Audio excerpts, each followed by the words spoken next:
Hello, everyone. This is Hadrian. Hi, folks. I'm Mal. Thanks so much for being here. Let's play some more Master of Orion in our brains and brawn. Or, as one commenter very aptly referred to the series as of the last episode, "Hello, darkness, my old friend." Oh man, it was like I think I responded to it too. It's like best comment ever. That was it. The perfect summary, because this is our third bromance series in which I confess, it's been me. I'm usually the aggressive forward settler, like, oh yeah, I'm gonna make a strong strategic, I'm gonna roll the hard 6 and see what happens. And then the series goes horribly south, and then we somehow either pull it out or the game stops us in some other way. Before we jump in and continue with the series, Mal and I wanted to pause for a second because, after all, Master of Orion has just come out. A lot of you that are watching the series, and thank you, by the way, for watching and for your comments on both channels. We really appreciate you both, or appreciate all of you for watching them both. Because it has just come out, though, and everyone's trying to find out about the game, we thought it would be good to share some of our thoughts on the current state of the AI. And this game is a great example because, I mean, right now, at the end of the last episode, we had the Alkari.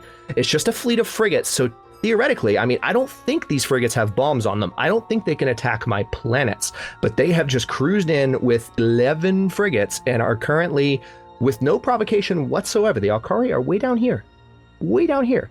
Aside from the fact that we're on extreme difficulty, I have done nothing, even less to provoke the Alkari than I did to provoke the humans. I mean, I think I mentioned it. I think I mentioned it in the last episode that the AI's behavior sometimes when they are boxed in, and they are, right. If you look at the the space lanes that they have available to them, they're boxed in. So sometimes they can be erratic and strike out. But generally speaking, particularly on higher difficulties, there's essentially. It's like the rule of 2, right? Kind of like in Star Wars, you've got the master and the student. It's the same thing here. It's the rule of 2.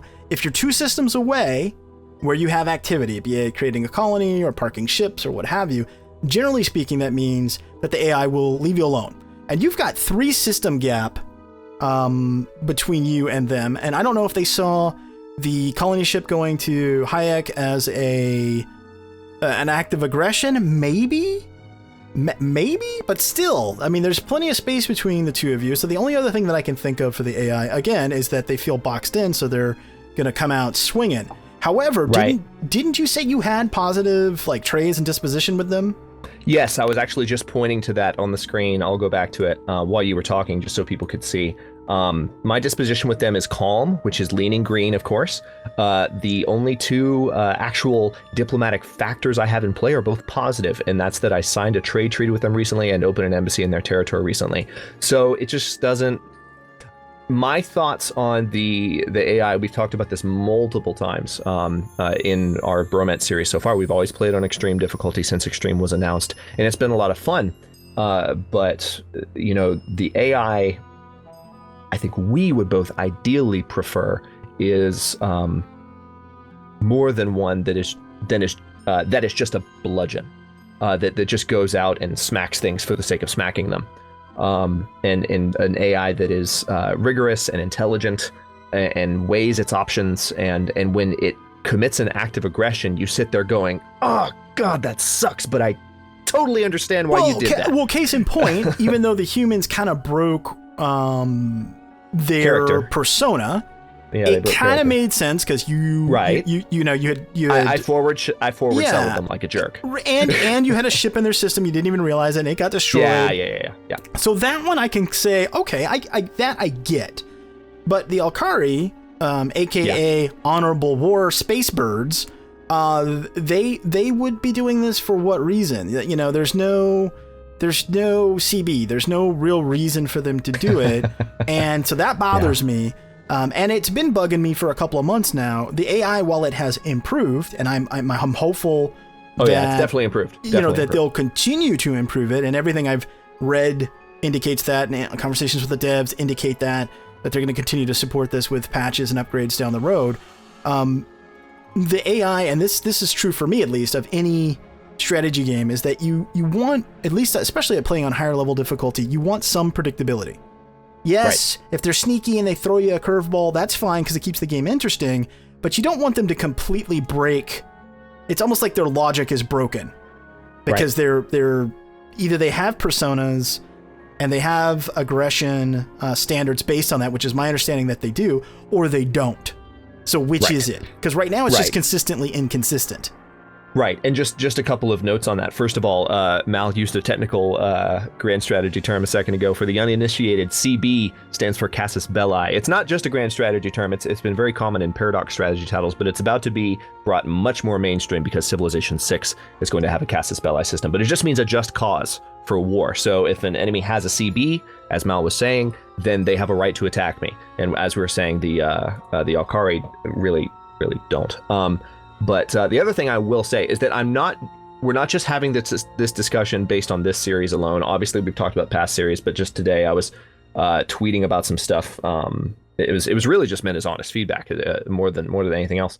But there was also a game I was playing solo the other night, more of a empire building type of mode. I wasn't even playing on the highest difficulty, and an empire literally across the galaxy from me was similarly very suddenly aggressive when I had an even more positive disposition with them, so again, it's just an interesting experience with the current AI. And here's the big thing, even when not on extreme difficulty, you still see these aggressive modes. I was playing just on hard, not even very hard. So yeah. That was an interesting test. I didn't realize you were playing on hard. Yeah, just hard. I was like, well, again, doing Let's Plays and being on YouTube has made me desire more of a challenge than I used to. But every now and then I like to play these strategy games just to relax. So I'll turn the difficulty down and just build up an empire and enjoy it. You mean you don't want the alien to eat your face off? Occasionally you want to be able to win? Occasionally I just like, it's not even winning. Like, I think there's a lot of people who can relate. Like, occasionally I just want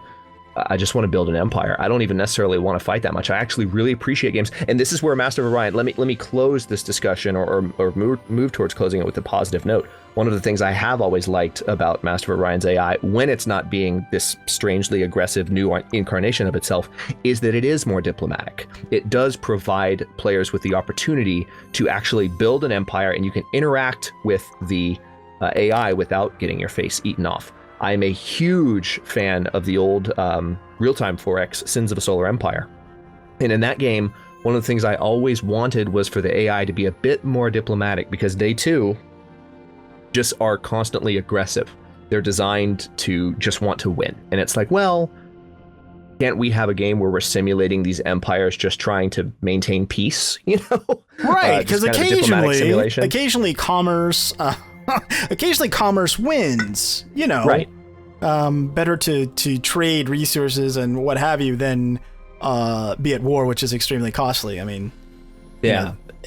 So anyway, I mean, I think actually, you know what, I'm going to suggest this, and we didn't talk about this beforehand, but I say we just wrap up this discussion about AI and have this just we've been going for 8 minutes anyway. We can. Yeah, I say we just play the game now. I think we don't. I think we should just, whatever final thoughts are on the AI as it stands today. And by the way, it's what is today? August 29th?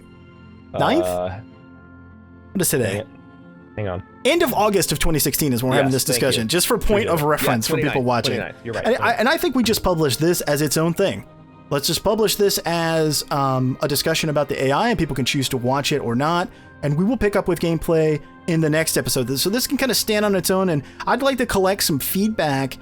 So on both channels, if you've got what your experiences have been with the AI, and please let us know what difficulty you're playing on, and if you could include your settings. I would love to collect sort of a little snippet, a little data packet that we can give to the devs, because I've said this since the onset. This is a good game, and I think long-term it could potentially be a great game. And the devs have taken an awful lot of grief for some of the design decisions that they've made, and they're kind of in that situation of damned if they do and damned if they don't, right? So we want you to make it fresh and new, but don't make it anything different. Don't make anything different from Master of Orion II. It's like, well, which is it? So I think it behooves all of us that enjoy this game, so all of us that are playing it, watching it, what have you, to provide that feedback. Thoroughly agree. So are we cool with that then? Does that sound reasonable? Oh yeah, totally. And I would support that entirely. I mean, I don't really have anything to add to what you just said. I think it's a great idea. And those of you who are Master of Orion fans on my channel, I encourage you to leave comments. Let us know what you think, whether you agree or disagree. Because again, if the developers see this video, which we're fairly certain they will, then they can take into account not only what we have to say, but what you have to say. Because it is an important discussion, and it's one I'm sure they're having internally. And so as many voices as can contribute constructively to this debate as possible, the better. So I like the emphasis on constructively. I appreciate that. Oh yeah. Hadrian. Oh no. I mean, that's my thing. Like I am so tired of the internet's BS. So constructive, channel operation and feedback is what I'm all about. So yes, by all means, let us know what your thoughts are. Again, agree or disagree.